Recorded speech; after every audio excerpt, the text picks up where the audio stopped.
So the skill in this video is going to remain very much the same. The skill here is solving a two-step equation, but this time the number work is going to get a bit more horrible.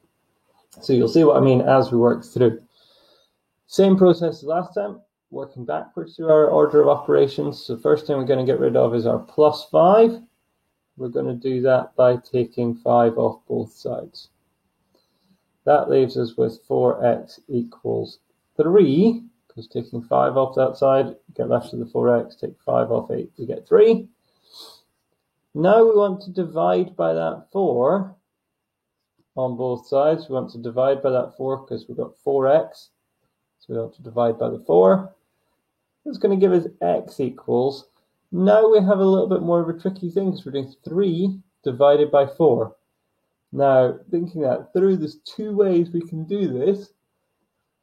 The one way is to put this in the calculator and do 3 divided by 4 on the calculator, and you'll get 0.75.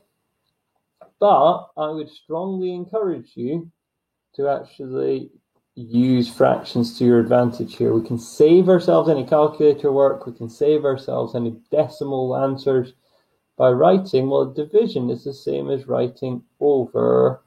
So here, 3 over 4 is the same as 3 divided by 4. And that is a much neater, easier way to leave your answer than as some long decimal. So have a go at your turn and see if you can get yourself a nice fraction answer that we can work with. And then I'll run through the answer in just a second. Okay, the answer to that your turn. First thing we want to do is add 7, because we've got to take away 7 there. The opposite is to add 7 to both sides. That gives me 2x equals 11. The opposite of 2 times x is to divide by 2. That leaves me with x equals, and now using that bit of knowledge about fractions is really helpful here. We get 11 over 2. Much easier to write that than do 11 divided by 2, which is 5.5 if you did it that way. But much nicer and easier just to leave it as a fraction. And that's absolutely acceptable always to just leave your answer as a fraction. Now, second example, we're going to throw in an extra thing. So let's say each of these just contains an extra little bit of knowledge. Here, we're going to have some fractions, but we've also got some negatives coming in. So we're going to be careful when we do our negatives work that we make sure we do it carefully and get it correct. So first thing to deal with is to take away 9. The opposite is to add 9 to both sides. 11x minus 9, add 9. Just leaves us with 11x. Minus 2, add 9. Now, if you have to draw a little number line at the side of your page just to get your head around this, that's absolutely fine. So we're at minus 2, and we're adding 9. So we're going 9 up that way. So minus 2, minus 1, 0, and you can add all the way up. You'll get to 7. Okay, so don't be shy of drawing yourself a little number line if that helps you get your negatives right. Here we get divide by 11 because we've got 11x. So dividing by 11 will give us x. Do that to both sides, we get 7 over 11. Now, where the top two examples, you might be aware of 3 over 4 or even 11 over 2. Most of you will not have any idea what 7 over 11 looks like as a decimal. So leaving it as a fraction is much easier, particularly if you've not got a calculator around. That's the best way to leave your answer. Have a go at your turn. I'll give the answer in just a moment. Okay, your turn answer here. So we've got a minus 14. So the opposite is to add 14. That's adding 14 to this side leaves us with 5x. Adding 14 minus 3, add 14. Again, being careful, starting at minus 3, going up. So minus 3, minus 2, minus 1, 0, and keep on going. We should get to 11. So just take your time with any of the negatives work. Draw that number line if it helps you to kind of visualize what's going on. We're going to divide both sides by 5. That gives us x equals Easy way to write that is 11 over 5. I don't mind you actually leaving it as a top-heavy fraction.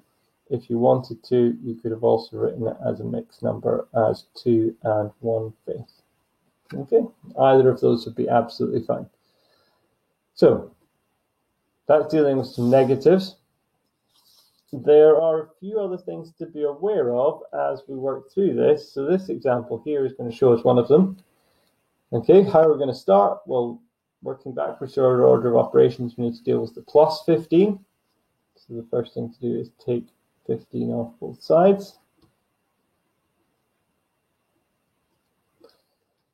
We do that, we end up with 8x equals 17 take away 15 is 2.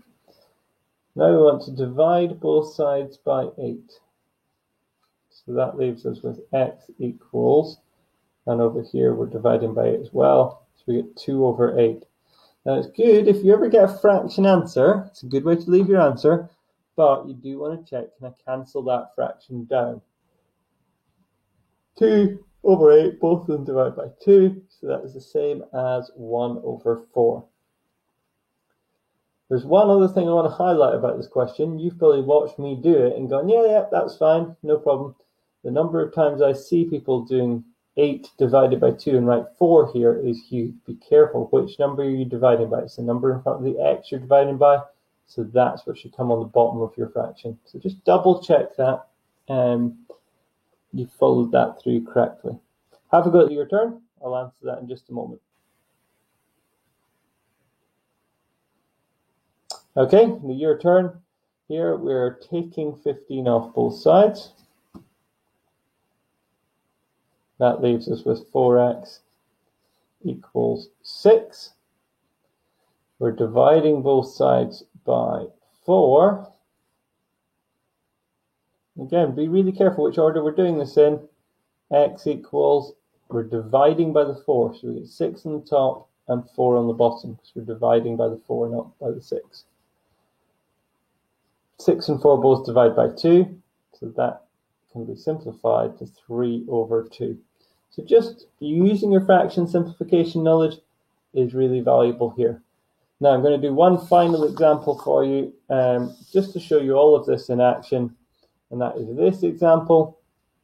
Here we've got a plus 8, so my opposite is to take away 8 from both sides. That leaves us with 7x equals minus 17. And now we're going to divide by 7 both sides. So that leaves us with x equals minus, don't lose a negative here, it's still minus 17 over 7. So we get a negative fraction answer. If you wanted to, you could also write that as 2 and 3/7, but again, you wouldn't want to lose the negative. So minus 2 and 3/7. So have a final your turn. Have a go at this one. This one's a bit odd. So have a go at that, and I'll run through the answer in just a minute.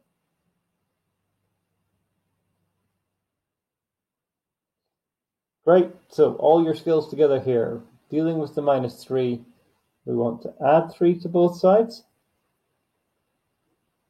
That leaves us with 6x equals minus 8. Now we want to divide both sides by 6. So that leaves me with x equals minus 8 over 6.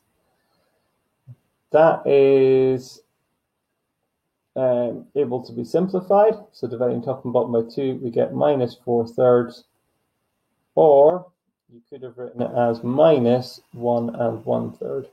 I probably would just leave it as top heavy, but if you wanted to convert it to mixed number, there is no harm in that. So lots of slightly harder skills there with the number work, even though the equation solving remains the same. So have a go at the questions. There's a set of questions for this. Work through them, and then we will look at a few other skills relating to equations that we can do in a minute.